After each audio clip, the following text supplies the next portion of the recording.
Hello everyone, I'm Brett McRae on the Northern Ag Network with Northern Ag TV. Last week, the Montana Stock Growers Association hosted the Raising the Stakes Tour, which is also sponsored by the Montana Beef Council. Every year, the Raising the Stakes Tour visits the Montana winner of the Environmental Stewardship Award Program. This year, the tour was in Ennis at the Goggins Ranch, which is stewarded by siblings Pat Goggins, his sister Janet Endicott, and Janet's daughter Rachel Endicott. Montana Beef Council Field Representative Al Koenig told me that the tour is a great place for ranchers to learn more about conservation opportunities.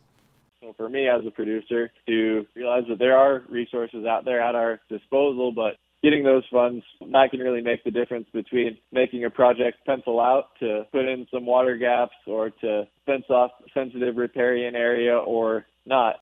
The Montana Beef Council supports programs like ESAP and the Raising the Stakes Tour to give educational opportunities to ranchers. Animal rights groups have landed several ballot initiatives in front of Denver voters that would outlaw slaughterhouses within Denver city limits.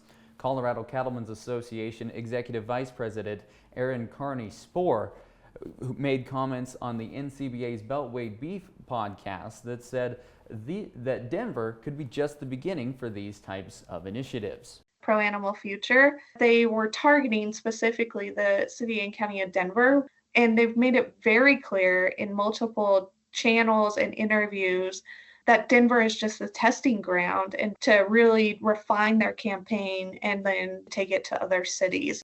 The Denver slaughterhouse ban would close Superior Farms lamb processing facility in the city limits, a crippling blow to the U.S. sheep industry. And we're just a few short weeks away from what is going to be a busy convention season, but farm broadcaster Colter Brown will be the first to pay his dues. On Friday, he's traveling to Casper for the Natrona County Farm and Ranch Bureau annual banquet. That's going to be a great event for agriculture in central Wyoming. Northern Ag TV is back in 30 seconds. From the beginning, we've worked closely with farmers. BNSF's ties to the agricultural community go back 175 years.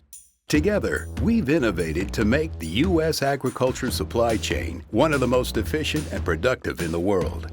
Our strong relationship powers BNSF still today and helps us move the nation like no one else can. At BNSF, we move the nation for you. Hello everyone, Brett McRae back with Northern Ag TV. Monday at midnight, longshoremen and 36 different East and Gulf Coast ports went on strike. The latest development in a labor dispute that could have some major consequences for agriculture. Erin Borer is an economist with the U.S. Meat Export Federation, and she says that 45% of waterborne pork shipments and 30% of beef shipments go out of the affected ports.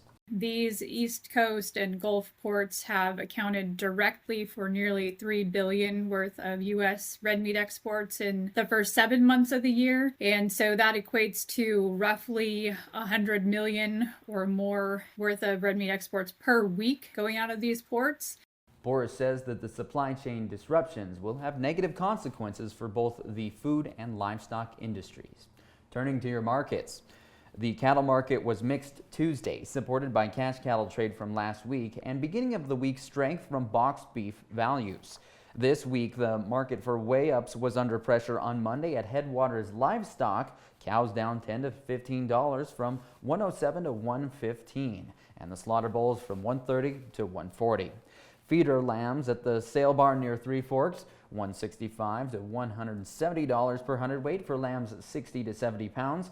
80 to 90 pound lambs from 133 to 154, and 100 to 110 pound lambs from 120 to 131. Another very positive trading session for the wheat futures yesterday, up double digits for all three varieties. U.S. exports in the 2024-25 marketing year have absolutely soared. Inspections up 35% compared to the previous year, providing plenty of demand for the market at this time. I'm Brett McRae, and thanks for joining us here on Northern Ag TV.